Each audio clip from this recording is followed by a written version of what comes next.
दशा माता के व्रत में भूल कर भी ये 10 गलतियां मत करना, वरना पूरा घर हो जाएगा कंगाल और बर्बाद।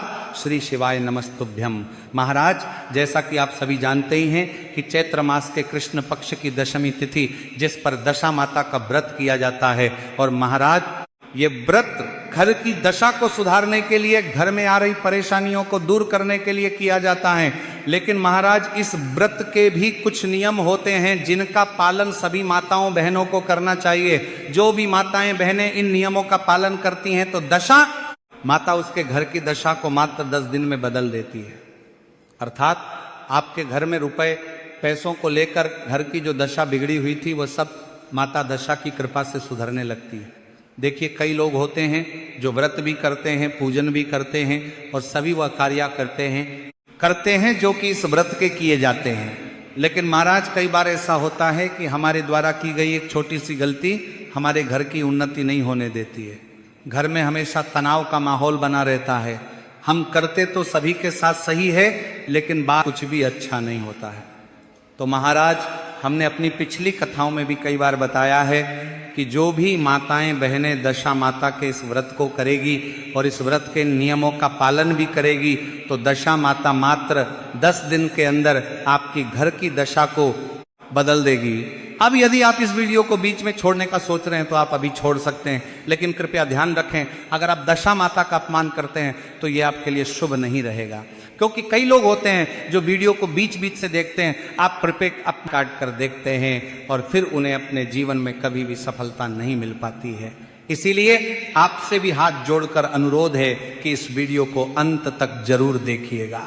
चलिए जानते हैं उन महत्वपूर्ण नियमों के बारे में जिनका पालन आपको करना चाहिए। लेकिन उससे पहले मेरी जिन भी माताओं बहनों ने इस वीडियो को लाइक नहीं किया है तो वीडियो को लाइक कर दीजिए। चैनल पर पहली बार आए हैं तो चैनल को सब्सक्राइब अवश्य करिए और कमेंट बॉक्स में सभी माताएं बहनें जय दशा माता जरूर लिखें। माँ दशा आपके घर की दशा और दिशा दोनों को बदल देगी।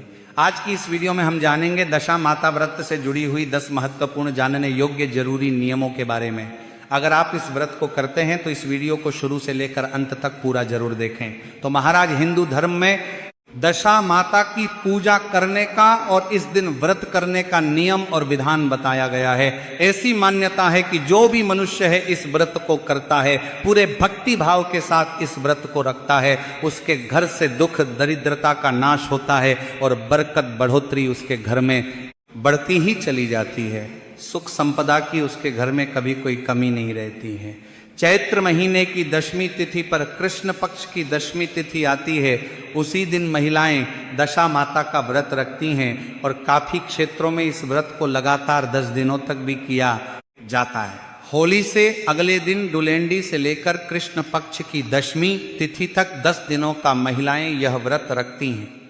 अपने घर की दशा को सुधारने के लिए इस दिन महिलाएं कच्चे सूत का डोरा लाकर डोरे की कहानी सुनती हैं और पीपल वृक्ष की 10 परिक्रमा लगाती हैं। उस पर 10 बार कच्चा सूत लेकर के फिर उसे लपेटती हैं और 10 तार का धागा लेकर उसमें 10 गांठें दशा माता के नाम की लगाकर अपने घर में सुख समृद्धि बरकत बढ़ोतरी के लिए दशा माता से प्रार्थना करती हैं। इसीलिए जो भी भक्त चैत्र मास के कृष्ण दशमी को दशा माता का व्रत और पूजन करता है उनके घर से दरिद्रता अपने आप ही चली जाती है। दशा माता का व्रत जब भी आप करते हैं तो इस व्रत को चैत्र माह के कृष्ण पक्ष की केवल दशमी तिथि के दिन ही रखा जाता है। दूसरा नियम है कि जब भी सुहागन महिलाएं इस व्रत की शुरुआत करें तो इस व्रत को आजीवन रखा जाता है। इस व्रत को बीच में छोड़ा नहीं जाता। आप चाहे तो इस व्रत को किसी दूसरे को दे सकते हैं। मान लीजिए आप सास हैं, इस व्रत को रखती हैं, तो जब भी आप इस व्रत को छोड़ने का निर्णय लें तो आप इस व्रत को अपनी बहू को दे सकते हैं ताकि आजीवन वह इस व्रत के नियमों का पालन कर सके। इसी के साथ महाराज, डुलेंदी से लेकर दशमी तिथि तक 10 दिनों तक यह व्रत चलता है। अगर आप 10 दिनों का यह व्रत ना भी रख पाए तो केवल एक दिन यह व्रत रखकर दशा माता की कृपा के भागीदार आप बन सकते हैं। अगर आप दशमी तिथि तक का है, कोई दूसरा इस व्रत को करने वाला संभालने वाला नहीं है, तो जब तक आप इस व्रत को कर सकते हैं तब तक आप इस व्रत को करें और दशा माता से अपने घर की दशा को सुधारने के लिए प्रार्थना करें। अगर कोई पूजा में त्रुटि हो तो उसके लिए भी आप क्षमा प्रार्थना अवश्य करें। तीसरा नियम है कि इस दिन कच्चे सूत का दस्तार का डोरा लेकर उसमें बिना कैंची लगाए अपने हाथों से तोड़कर हल्दी में रंग कर उसमें 10 गांठें अपने मन की मनोकामना को बोलकर अपने घर के हालातों को सुधारने के लिए जो भी आपके हाथ दो रहा है उसको बोलकर करें। आपको इसमें 10 गांठ लगानी है। दशा माता की पूजा पीपल वृक्ष के नीचे पीपल की छाव में करने का ही नियम और विधान बताया गया है। तो इसीलिए महाराज, अगर आपके अपने आसपास में पीपल का वृक्ष है तो आप इस पूजा को वहीं पर कीजिए। अगर किसी वजह से आपके आसपास में पीपल नहीं है तो आप घर पर भी पीपल के 10 पत्ते लाकर दशा माता की फोटो रखकर या दशा माता का नाम लेकर भी आप इस व्रत की पूजा को अपने घर पर भी कर सकते हैं। जब भी आप पीपल वृक्ष के नीचे इस व्रत की पूजा करें तो पीपल वृक्ष को सबसे पहले जल अर्पित करें। धूप दीप प्रज्वलित करके तिलक लगाकर कच्चे सूत की 10 बार परिक्रमा करें। भगवान विष्णु का ध्यान करते हुए आपको ये परिक्रमा करनी है। तालक कर्मा करिए करवान को। भगवान विष्णु को सुख समृद्धि का दाता कहा गया है और भगवान विष्णु का जो वास है वह पीपल वृक्ष में बताया गया है। अगर आप पीपल वृक्ष की पूजा करते हैं तो माता लक्ष्मी स्वतः ही खींची चली आती हैं, क्योंकि माता लक्ष्मी का वास भगवान विष्णु के चरणों में ही बताया गया है। और जब माता लक्ष्मी आपके घर में आएंगी तो आपके घर की आर्थिक दशा है वह सुधरने लगती है। नंबर 4 है इस डोरे कि जब भी आप पूजा करें, पूजा करने के बाद आपको नल दमयंती की कथा अवश्य सुननी चाहिए। अपने हाथ में गेहूं के दाने लेकर आपको नल दमयंती की कथा सुननी है। नंबर 5 है कि जब भी आप इस कथा को सुन लें, इसके बाद इस जल को भगवान सूर्यदेव को अर्पित करने के बाद अपने घर के बड़ों के चरण स्पर्श करके आशीर्वाद लेकर अपने मन की मनोकामना को बोलकर इस डोरे को आप अपने गले में धारण कर लें। नंबर 6 यह है कि पूजा के बाद आपको अपने घर के दरवाजे पर हल्दी और कुमकुम के छापे अवश्य ही लगाने चाहिए। ऐसा करने से आपके घर में सुख, समृद्धि और बरकत की बढ़ोतरी होती है। नंबर 7 है कि इस व्रत में केवल एक ही समय पर खाना खाया जाता है, वह भी बिना नमक के। इस व्रत में किसी भी प्रकार के नमक का आपको सेवन नहीं करना है। नमक वाला भोजन आप किसी अन्य व्रत में कर सकते हैं, लेकिन आपको इस व्रत में नमक का भोजन नहीं करना है। नंबर 8 जो कि है विशेष रूप से इस व्रत में आपको गेहूं का ही प्रयोग करना है। जब भी व्रत को करते हैं तो पूजा में भी आपको गेहूं के दाने रखने हैं, कथा में भी आपको गेहूं के दाने लेकर ही आपको इस कथा को सुनना है।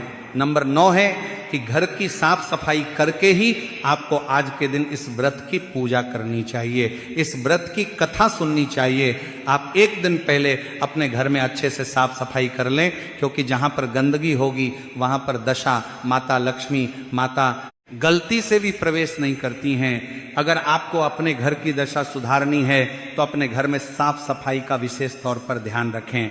अगर आप इस डोरे को पूरे साल तक ना पहन पाए तो ऐसे में आपको इस डोरे को वैशाख महीने के शुक्ल पक्ष में किसी अच्छे दिन देखकर बुधवार, गुरुवार, शुक्रवार, इन दिनों में आपको इस डोरे को खोलकर एक डिब्बे में रखकर अपने घर के मंदिर में रख देना चाहिए, क्योंकि अगले साल जब आप इस व्रत को करेंगे तो इस डोरे को पीपल वृक्ष के नीचे थोड़ी सी मिट्टी निकालकर आपको दबा देना है, या पीपल के वृक्ष में आपको इस डोरे को बांध देना है और उस दिन आपको व्रत भी अवश्य रखना है।